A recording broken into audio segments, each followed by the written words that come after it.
Now, that's what I'm talking about, Kafka. Alright, sorry. We have a very good chapter today, if you couldn't tell. Now, we gotta get right into this. This is chapter 31 of Kaiju number 8, and oh my god.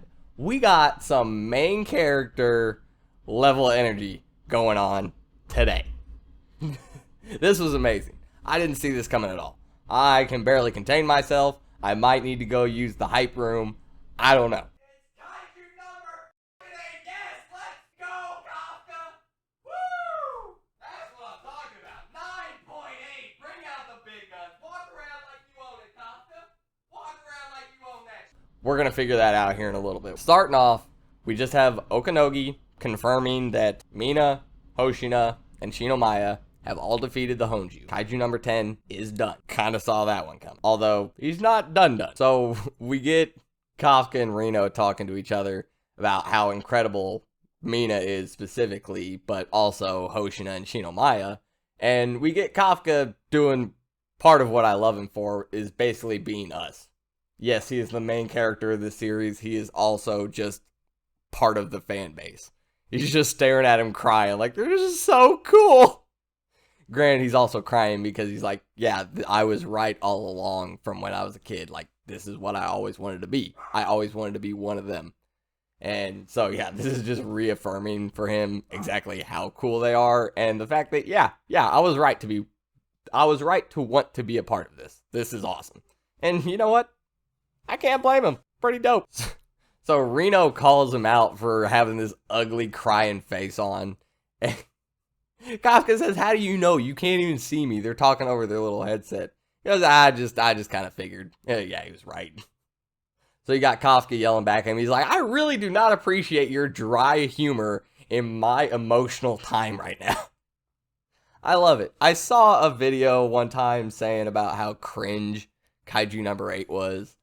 And honestly, I think they just took all of this way too seriously. It's just goofy. Goofy and cringe are two entirely different things. I'm not saying it's like this slap knee, like greatest, funniest thing. Mashal is funnier than this. This is goofy, and I love it, okay? Granted, I'm a little bit of a goofy person myself, so hey. So Reno tells him, he says, well, it's time to catch up, sir. It's just starting now. And we got Mina, Hoshina, and Shinomiya all talking about the fact that they need to go clean up the rest of the Yoju, telling Shinomiya to go take a rest. Well, Hoshina tells her, and that's when Mina freaking karate chops him in the back of the head like, no, you need to rest too. He needed to rest a while ago, okay? He should have been done resting, like, by now. He should have probably rested, like, I don't know, after he got smacked into the building and his overheat got deactivated. Was that like 2 chapters ago now? 3 chapters ago? It was like 2 months ago that it came out and that happened. So yeah, not actually 2 months ago, I don't think, but feels like it. So, one little itty bitty problem, and by itty bitty, I mean a super giant problem. I don't know why, but Okanogi has a thing with calling things super giant in this chapter, and I absolutely love it. Like, the second time reading, I was too hyped the first time reading through this. Way too hyped to even care. Second time reading through it, because I had to read it a second time before I did this, she calls both this and something later in the chapter super giant. Both times, she didn't really need the super in front of it. Just saying giant would have gotten the point across. So, we see this huge, massive, just fleshy ball in the sky. And at first, I couldn't tell exactly what all the little dots poking off of it were. Those are all the heads of all the flying Yoju. They're basically all just amalgamated into one huge bomb. And, well, you know what they're about to do. So, yeah, we get everybody looking up like, what in the hell is that thing? And this is when Okanogi says it's a super giant Yoju bomb. Like I said, you could have just said giant Yoju bomb, Okanogi. But, quick tangent. If we ever get a Kaiju number 8 video game, and Kaiju number 10 is a playable character, And Super Giant Yoju Bomb is not his, like, ultimate ability where he just, like, screams into the sky and they just form, like, whoop, right above your head and blow you up. If that is not a thing, that game is not worth playing. That's all I'm saying right now. That has to be his ultimate ability. Back to the actual chapter. This is when we get Hoshina realizing that screech earlier, right before he died, was not a death rattle. It was him calling all of the Yoju together to create the Super Giant Yoju Bomb. I also love the term death rattle. I love how it doesn't use like death scream, death screech, none of this. No, death rattle. Mina's doing what she thinks she can, telling everybody to fall back and telling Okanogi to get a magazine to, what was it? Gate 83? How many gates do they have? Jesus Christ. That's a lot of gates. Hoshin is already thinking in his head, like, we don't have time for that. If we don't do something now, we're done. If this thing falls on us, it's taking the entire base out. It doesn't matter if you fall back or not. We gotta move. This is when we figure out Kaiju number 10 isn't fully dead. And, of course, can we also talk about the fact that Kaiju number 10 is just, like, the biggest ass? Like, can we just say that right now? Dude's still hanging on. Has to talk just a little bit more smack to Hoshina. Says, hey, human. Hoshina turns around, looks at him, and goes, looks like the game's a draw. Seriously, dude? I'm tired of Kaiju number 10. We need to get him out of here. Before I move on real quick, I gotta give you a little insight into how this chapter went for me. I had to go to the vet at 10:15. I had to leave at like 9:50 before the chapter dropped. So, I get to page 11 in the vet, and I see, looks like this game's a draw. Immediately turned the screen off on my phone. Had to stop. I was like, if I read any more, I'm gonna jump out of my seat at the vet and look like an idiot. And probably like yank my dog off the seat, and she was already freaking out. 2 pages later. 2. Count them. 1, 2. 2 pages later, I see KAFKA speed running past Mina, Shinomaya, and Hoshina. And all of them have the same look on their face as I do. Except theirs stays as surprise, and mine went from surprise to immediately jumping around this entire room screaming, let's go, KAFKA. So I want to apologize sincerely. Not that I made a big deal about it, but I did complain a little bit about the amount of break weeks where we're getting in Kaiju showcases. Even though I like the Kaiju showcases, it's nice to get something on your break weeks. But I was like, man, we're getting a lot of break weeks. This was 100% worth it. I did not see, I thought we were done. I straight up thought we were done. But KAFKA, how can you not love him? I'm sorry he's not number 1. This brought him so much closer to Hoshina than I thought he could get to in one chapter. Boy, oh boy. It's hard to not put KAFKA at number 1 after this. Oh my god. So he runs straight past him. Nothing. We don't get nothing. We don't get like a, hey, Reno, I'm sorry for what I'm about to do, but I can't let this happen. Whatever, nothing. Immediately, he's already past him, and Hoshina's already screaming, KAFKA, get back here. If you go out there, you're not going to be a useful one damn bit, and then things start clicking. Gears start turning. Here we go. It's time, everybody. It's time. It's going down. Everybody get your bug out bag. We're going to the shelter. It's done. I'm sorry, YouTube. Shit is hitting the fan. I don't know what words I'm allowed to use on it's hitting the fan, everybody. It's going down. Shit. Not like this. I did not expect this to happen like this. This is not how I expected this to happen. The big bad guy's done. This is just cleanup work. This is supposed to be cleanup work. Hoshina starts clicking. Figure he goes, wait a second. How did he get so fast? Somebody with 1% combat power unleashed can't move like that. Shouldn't be able to move like that. By the time he's thinking this, KAFKA's already jumping off of a piece of destroyed building. He thinks back to when Hoshina told him he had faith in that 1%.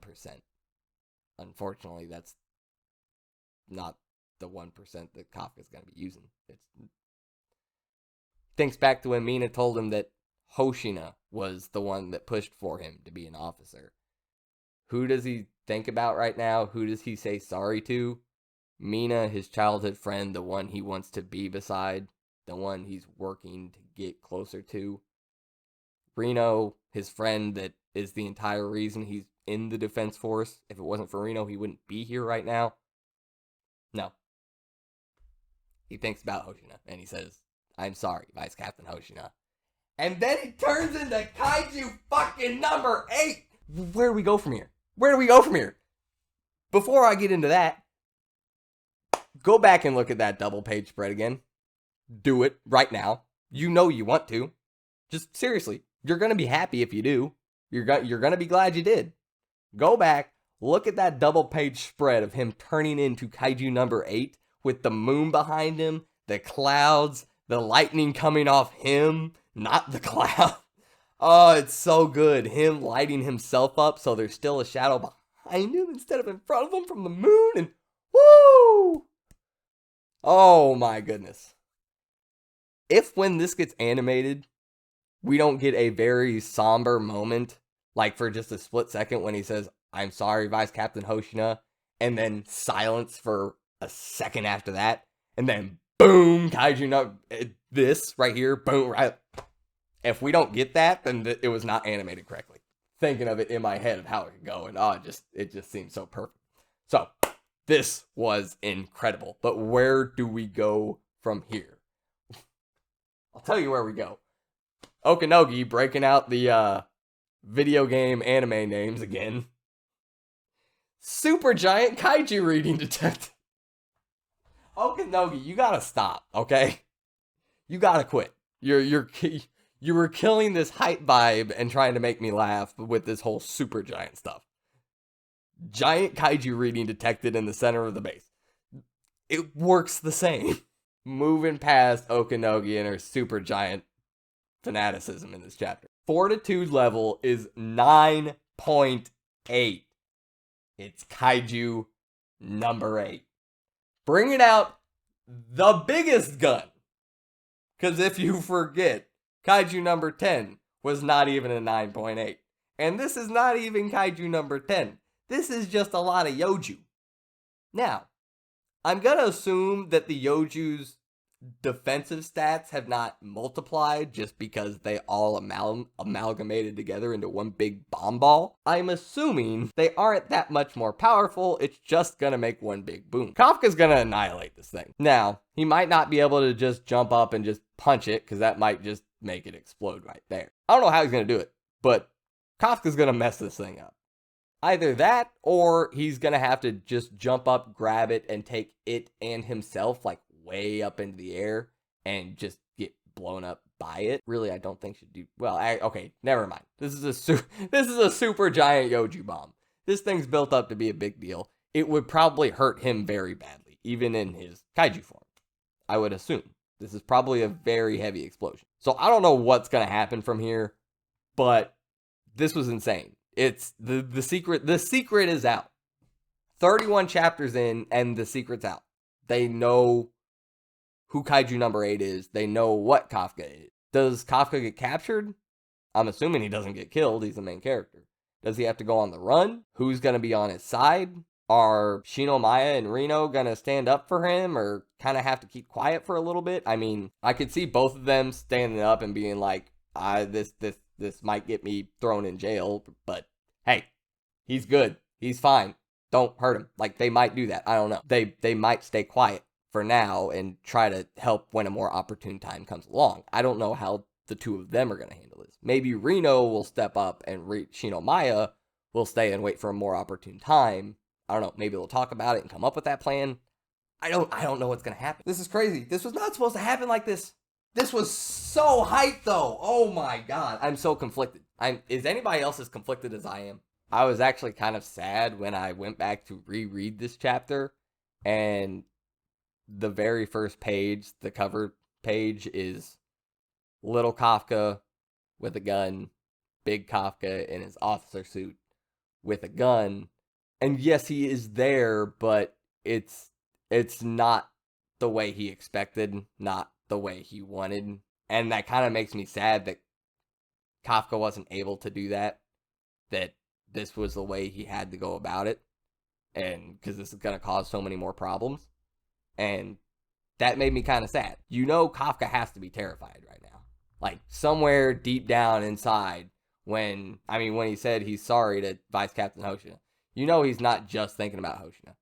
You know he's thinking about everybody else. And you know somewhere deep down in there, he's thinking about what's going to happen to me after. Even if I save everybody, they still know I am a kaiju, at least in some capacity. Will they even believe I'm actually Kafka? Will they think I'm just a kaiju who took over Kafka's body?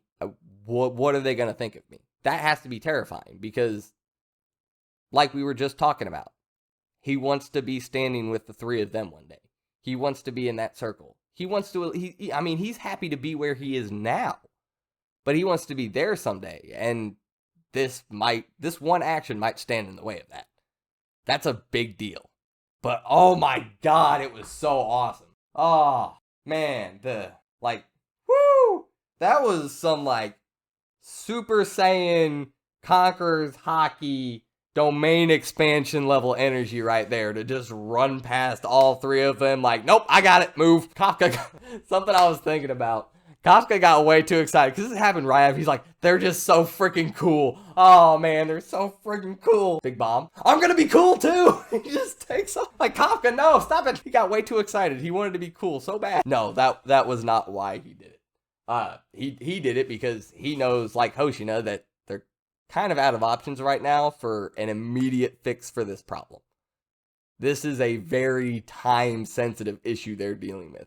They don't know when this thing is going to blow up, but it's assumedly going to be very, very... Was that even a word, assumedly? Is that a word? I don't know. Moving on. We're going to use it. We're going to guess that it's going to blow up pretty soon. So we need something like now, which the only thing we have now is Kaiju number 8, and Kafka knows that.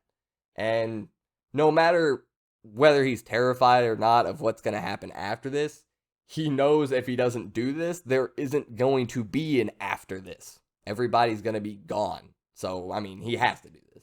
He knows he has to do this. We know he has to do this. If Reno steps back and thinks about it for a second, he knows he has to do this. Even though Reno looks like he's about to shit a whole brick. A whole brick. Everybody else is, stunned. Reno, make way, buddy. It's not gonna feel good. This dude, his pupils are like pins in his eyes. He is freaking out. Final page is Kafka screaming at the Yoju bomb, and it's hype. It's incredible. Oh, what a chapter. I did not expect all of that. I really didn't.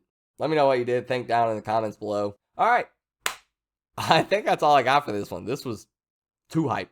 But that being said, I hope you guys enjoyed the chapter. I'm sure you did. I hope you guys enjoy the rest of your day. And I'm out. I'll see you next time.